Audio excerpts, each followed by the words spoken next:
Hare Krishna. Hare Krishna. Good morning, everyone. Afternoon, evening, wherever you are in the world, listening to Bhagavatam Bites. We've been getting a lot of positive feedback. I've been hearing from different persons who have realized Bhagavatam Bites is happening. Some of them were like, well, we knew you started it during the lockdown, but we didn't realize it was still going on. So Bhagavatam Bites isn't just for lockdown, it's forever. It's to keep hearing, keep chanting. Any thoughts? Okay, it's Canto 3, Chapter 21, Text 13. Which text? 13. Oh, okay, I forgot to mark it. Om Namo Bhagavate Vasudevaya. Om Namo Bhagavate Vasudevaya. Om Namo Bhagavate Vasudevaya. Alright, text 13. This is a chapter, conversation between Manu and Kardama. The great sage Kardama said, O Supreme Worshipful Lord, my power of sight is now fulfilled, having attained the greatest perfection of the sight of you, who are the reservoir of all existences. Through many successive births of deep meditation, advanced yogis aspire to see your transcendental form. Can you set the scene for us? What's happening? Yeah. Kardama Muni has received darshan of the Lord through his 1,000-year yoga practice. Yes. Okay? Perfect.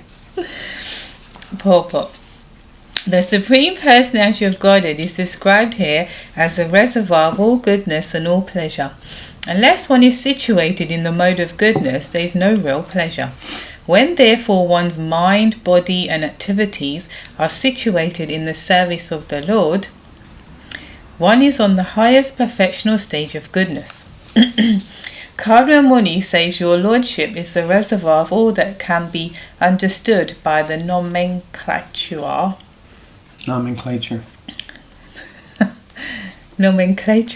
of goodness, and by experiencing you face to face, eye to eye, the perfection of sight has now been attained. These statements are the pure devotional situation. For a devotee, the perfection of the senses is to engage in the service of the Lord. The sense of sight, when engaged in seeing the beauty of the Lord, is perfected. The power to hear, when engaged in hearing the glories of the Lord, is perfected. The power to taste, when one enjoys by eating prasad, is perfected. When all the senses engage in relationship with the personality of Godhead, one's perfection is technically called Bhakti Yoga. Nice. Which entails detaching the senses from material indulgence and attaching them to the service of the Lord. When one is freed from all designated conditional life and fully engages in the service of the Lord, one's service is called Bhakti Yoga.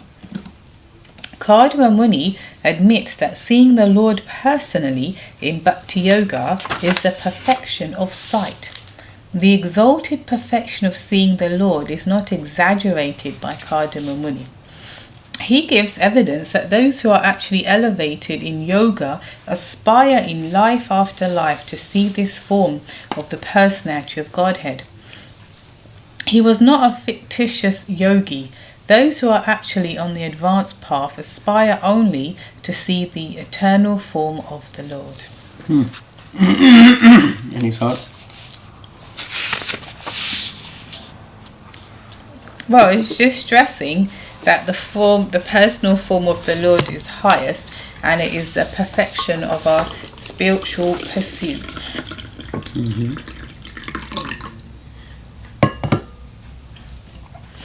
And really, if you have that realization and understanding, we actually see him every time we go to the temple. in the form of the deity, Mm-hmm.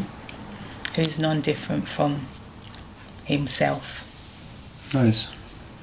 So really, all this 1,000-year yoga practice and all the other stuff that we're going to hear in the Bhagavatam, with just one effortless event.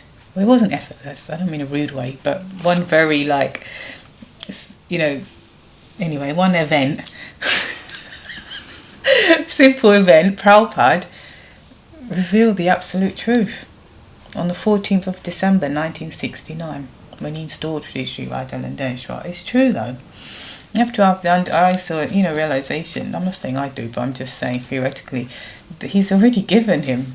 You can see him. You don't need to do anything. You don't need to even chant 16 rounds, especially in ISKCON London. Everyone comes in that door. I don't mean the devotees. I mean, anyone can come in that area, walk, what's this? What's this? Hare Krishna, what's this? And they're just seeing Krishna face to face. And yet people in previous years, and even in these yuga and whatever, it takes a long time to see the Lord face to face. But there he is, with Radharani. And that was Prabhupada, just put him there. Nice point. Big time. Sorry, were you finished? For now. Nice point. Big topic. But Yes. At the same time, listening recently to the Mahabharata audiobook, which again I strongly recommend. Krishna Dharma Prabhu's rendition of the Mahabharata is available on audiobook on iBooks. Or probably other platforms also. But listening to that, Krishna, he stood in front of Duryodhana, Karna, and so many others, and they didn't see Krishna as the Lord. So there's a little bit of a distinction between just being in the presence of the Lord and understanding the Lord. Right? So that's where Bhaktimam Abhijanati, that the Lord can only be understood by Bhaktimam, by devotional service to Him. So someone also has to have that. Although I don't disagree that Prabhupada with one simple swoop, and of course it wasn't simple, but just there was manifested Krishna in the middle of London. yeah. And that's there, and that's what Krishna is Bhaktivatsal. So he will, do anything for his devotee. He's won over by the love of his devotee. So he becomes a servant of his devotee. So he would appear for Prabhupada like that. And at the same time, there they are, but how many people come to see them? They go shopping on Oxford Street, and do people have the eyes to see them even they walk into the temple? Do they have the eyes to see? Even, this morning I was dressing them. Do I have the eyes to see? Do I have the qualification to be there intimately interacting with Radha and Krishna? So there's there's different levels of consciousness that are simply beyond the material manifestation. Otherwise, everything in this material world has Krishna in it, because he expands himself as Shridakshay Vishnu and enters into every atom of matter. So we could be seeing Krishna everywhere. Not that a chair or a table or a plant becomes worshipable, but we can see Krishna's magic and everything, right? But anyway, that's not to take away from the point you were saying, but just to expand on it. I hope it doesn't feel like I took away from what you said, does it? Does it? Not really bothered. Still my point. Still got my point. Anyway, I have some other points to make, but we'll skip on. Text 14, shall we? Yes. Your lotus feet are the true vessel to take one across the ocean of mundane nescience. Only persons deprived of their intelligence by the spell of the deluding energy will worship those feet with a view to attain the trivial and momentary pleasures of the senses, which even persons rotting in hell can attain. However, O my Lord, you are so kind that you bestow mercy even upon them. Amazing. That's great. So, lotus feet, they're the vessel to take us out of this material world. And only persons who are basically deprived of their intelligence means only people who are stupid, dumb. Nice way of putting it. It's a very nice way. So, I see, you're intelligent. You're deprived of intelligence. Okay. By the spell of the deluding energy. Yeah, so it's saying only someone who's not so intelligent will worship the lotus feet just to get some materialistic reward, which is available to people who are rotting in hell, it says here. However, O my Lord, you are so kind that even you bestow mercy upon them, because remember in previous verses it quoted the verse from the first canto, second chapter. Akama sarvakamo va moksha karma udara dihi tivrena bhakti yogena. What's the last line? Tivrena bhakti yogena. Yeah. So like that, whether one is akama, no material desires, sarvakama, full of material desires, or mokshakama, one wants liberation, whatever it is, one should approach the Lord. Tivrena bhakti yogena, something, udara dihi. Anyway. So should we read the purport? As stated in Bhagavad Gita 7th chapter, there are two kinds of devotees. Bhagavad Gita 7th chapter. Yeah, we're just reading that with the group at the moment, right? What are the two types? Sorry, every word from Prabhupada purport is so pregnable. This is two kinds, isn't it? So the four that are favourable and the four that are not. That's right. Exactly. Those who are favourable and those who are unfavourable. Right. There we go. Okay. Those who desire material pleasures and those who desire nothing but service to the Lord. That's what I said. Material pleasure can be attained even by hogs and dogs, whose condition of life is hellish. So that's the hellish condition of life, to be an animal species.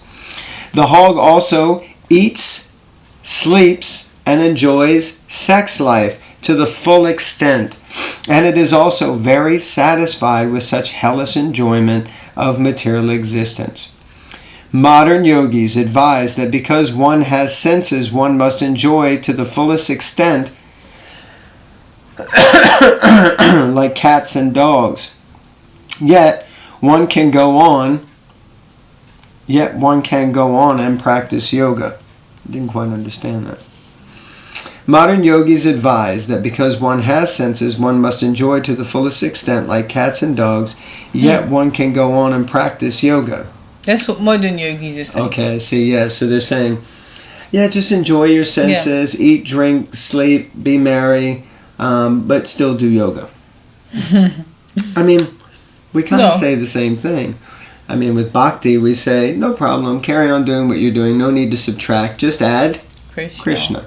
But yeah, I get the point. They're trying to say that it's okay to do that, whereas ultimately we say not really. This is condemned here by Kardama Muni. He says that such material pleasures are available for cats and dogs in a hellish condition. The Lord is so kind that if so-called yogis are satisfied by hellish pleasures, He can give them facilities to attain all the material pleasures they desire. But they cannot attain the perfectional stage attained by Kardama Muni. Okay, interesting. So you can have all the material pleasures, but you're not going to get what Kardama Muni got. Which is Krishna. That's right. Which is darshan, direct darshan of the Supreme Personality of Godhead. So you can have riches, beauty, strength, intelligence, fame, fortune, but women, children, cars, phones, cameras, halloumi. But you're not going to get darshan of the Supreme Lord. Oh my God, look, there's Lord Chaitanya's appeared behind us. Okay, carry on. You get the next paragraph. Hellish and demoniac persons do not actually know what is the ultimate attainment in perfection, and therefore they think that sense gratification is the highest goal of life. They advise that one can satisfy the senses and at the same time, by reciting some mantra and some practice, can cheaply aspire for perfection. Such persons are described here as Hatha Medasa, which means those whose brains are spoiled. They aspire for material enjoyment by perfection of yoga or meditation. In Bhagavad Gita it is stated by the Lord that the intelligence of those who worship the demigods has been spoiled. Similarly here too it is stated by Kadma Muni that one who aspires after material enjoyment by practice of yoga has spoiled his brain substance and is full number one. Actually, the intelligent practitioner of yoga should aspire for nothing else but to cross over the ocean of niscience by worshipping the personality of Godhead and to see the lotus feet of the Lord.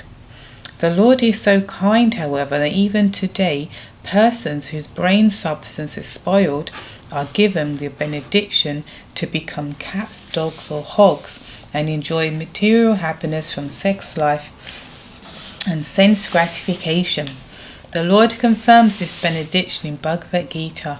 Whatever a person aspires to receive from me, I offer him as he desires.